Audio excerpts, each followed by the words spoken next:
Welcome back to Sikkim365.com. I'm Grayson Grundhoefer. I'm here with Ashley Hodge, and we are going to keep going through this Baylor basketball roster. Today, we're talking about Oregon State transfer Michael Ratai, a 6'9", 220-pound prospect, a top 25 transfer portal guy, a guy who had his best year this past year as a junior there at Oregon State. Baylor needed to address the forward position, the 4 spot specifically, and that's what they did with Michael Ratai. And he was the first transfer portal commitment during kind of the official cycle. I know Cameron Carr was a portal guy technically, but during this official cycle where we're talking all these players, talking positions, know what the roster is going to look like, kind of, Ratai was that first guy, and in a big wave, I would say, for Baylor to initially get a guy of this quality. Yeah, no question. What you love about him is the progression. You know, he had just a steady improvement from his freshman to his sophomore to his junior year, and you like to see that. I think it's a testament to hard work, and I think he's a guy that's going to come in, take a very professional approach, and give Baylor that steady influence inside, kind of like Norchad Amir gave the Bears. Rebounding numbers are good. I think he's going to be one of the leading rebounders on the team. There's going to be a lot of help in that area. He's not going to be alone, like Norchad Amir had to do the lion's share of the rebounding for the Bears last year. But I think, Ratai is going to be one of the better rebounders. Gets to the free throw line a lot, over 5 free throw attempts per game, 79% free throw shooter. That's a great number. So he's a guy you can rely on to not only get to the free throw line, but make free throws.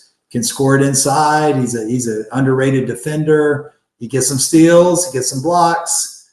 He can do a lot of things well, and I think he's one of the more sneaky good pickups in the transfer portal for any team this year, and happy that he's a Bear.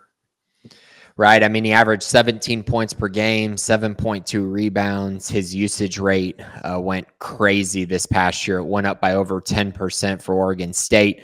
You mentioned a lot of things went up: his field goal percentage, his 3-point percentage, free throws, his steal rate. I mean, all of those things really improved a lot. And I mean, for him to be a 35% 3-point shooter on 3 attempts per game at 6'9" is an incredible luxury, I think, for this Baylor team. You mentioned the free throws. I think that's a big part of this as well, 5 free throws a game.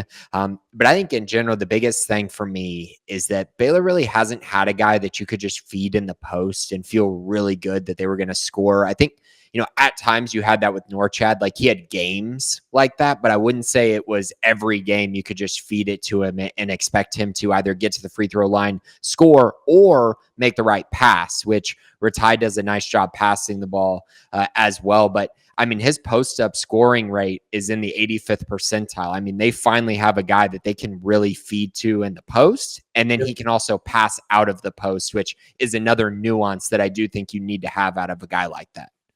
Yeah, no, I agree. He's a complete player. I love the fact that some of his better games were against better competition.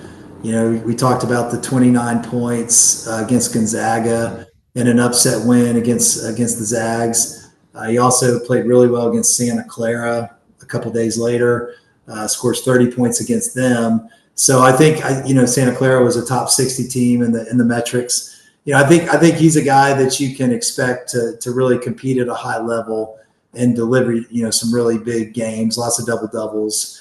I think if he continues to track along his progression, then he's a guy that'll get better as a senior.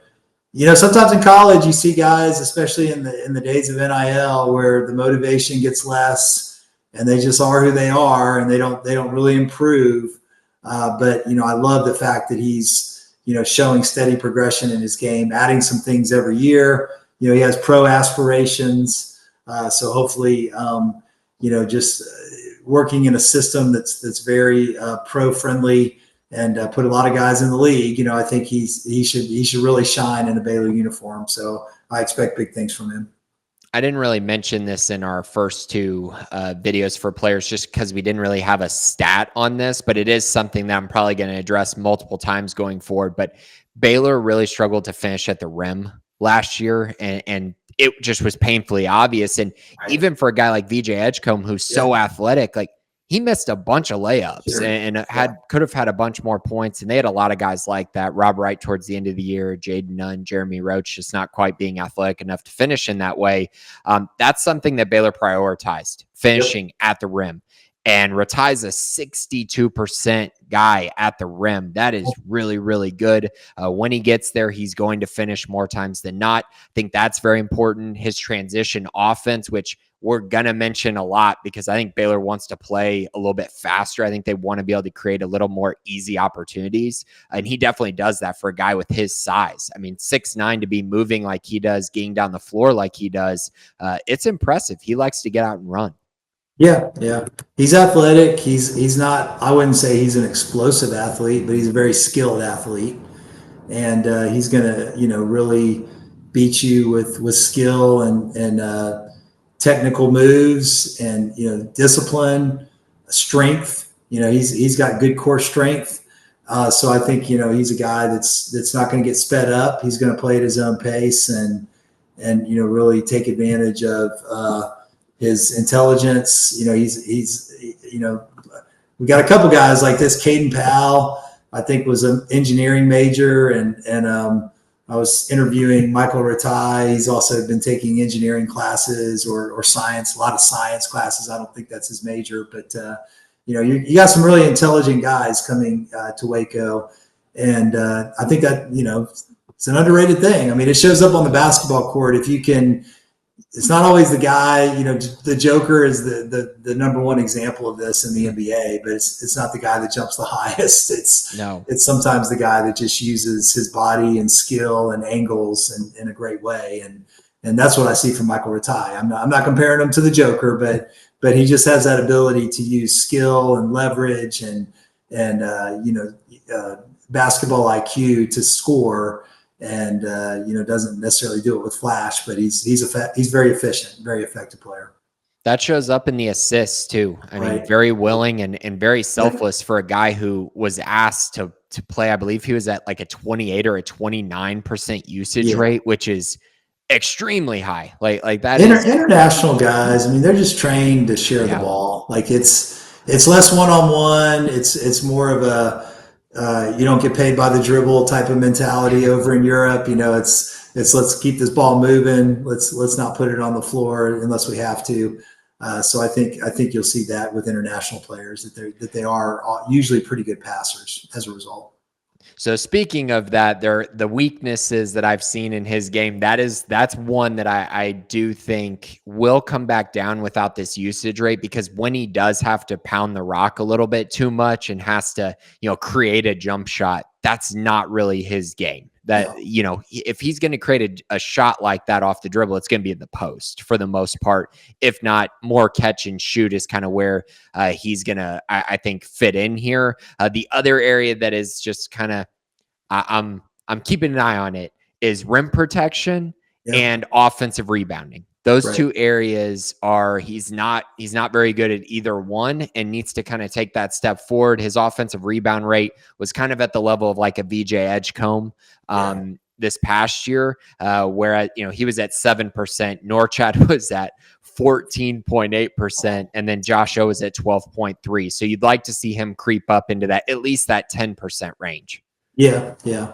Although I think Baylor's got some other guys that can be that with Skillings and Powell and Bodo. But you love Ratai because he's going to play a lot of minutes to be an efficient offensive rebounder, no question about it. I'm excited about him. I mean, I think he and Obi were the first two guys, if I'm not mistaken, to give their commitments to Baylor, and two guys that Baylor prioritized, two guys that were very, very much coveted in the transfer market. And, some of the schools with deeper pockets were also after him. I know Arkansas was making a move for Ratai, and there's, so it's good to get them in Baylor uniform because, I think they're perfect fits for what Scott Drew wants to do. So this past year, Norchad Omier had to play a lot of the 5. So I would say Jalen Celestine was kind of playing the 4 a lot this past year. And I would say that of all the upgrades Baylor made, if you're not going to count, Norchad as the 4 Right. if you're going to count Celestine. I mean, the difference from Celestine to Ratai is drastic. Like Yeah. that's one of the biggest differences from this past year to this year as far as an upgrade that Baylor made at a singular position. I think that's going to bode really well. I have him slide in as the starting 4. I don't think there's much question about that. I think he's going to be that guy for Baylor. Is that kind of your sense as well? Yeah, I think that's right. I'm a little higher on Jalen Celestine than others in the Mm-hmm. Baylor community, but no question, he's a small forward, a Yeah. two guard, and having to play the 4 is not his natural position. Ratai is going to give you more from a strength perspective, and certainly has much more of a low post game than Jalen Celestine had. I mean, Jalen Celestine was your typical Yeah. 3-point shooter, and didn't shoot the 3-pointer great in conference play. Probably because he was out of position and having to expend so much energy playing down low. But yeah, I think Ratai is going to be the 4, and we've got some natural 5s with Bodo and Powell to kind of protect him and not. He can play center. He's got the strength, he's got the size to play center, and I think you'll see some lineups with him at the center, but I don't think that's going to be the norm. It's going to be a 2-headed monster with Bodo, and Powell at the 5, and then you'll get Ratai at the 4. He's in my top 3 for leading candidates to be the leading scorer for this team. I kind of lean towards Obi as the leading scorer, but where do you think he fits into that equation as well?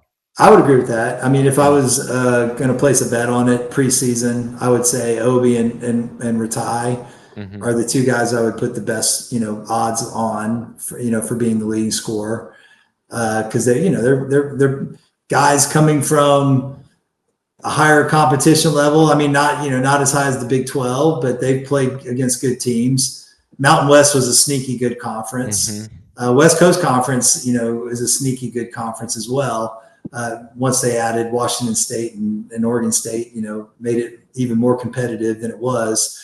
So yeah, I think he's a guy that's going to come in and probably not average 17 a game. Baylor's probably going to have very balanced scoring, but I could certainly see both Obi and Ratai in the 12 to 15 points per game range, and one of those 2 will probably be the leading scorer. It's kind of where I see it as well. That will do it for our conversation about Michael Ratai. We'll be back tomorrow to talk a little bit about Obi Agbum, the Wyoming transfer, as well, to kind of dive deeper into these new additions for the Baylor basketball roster. But thanks for listening today on SicEm365.com.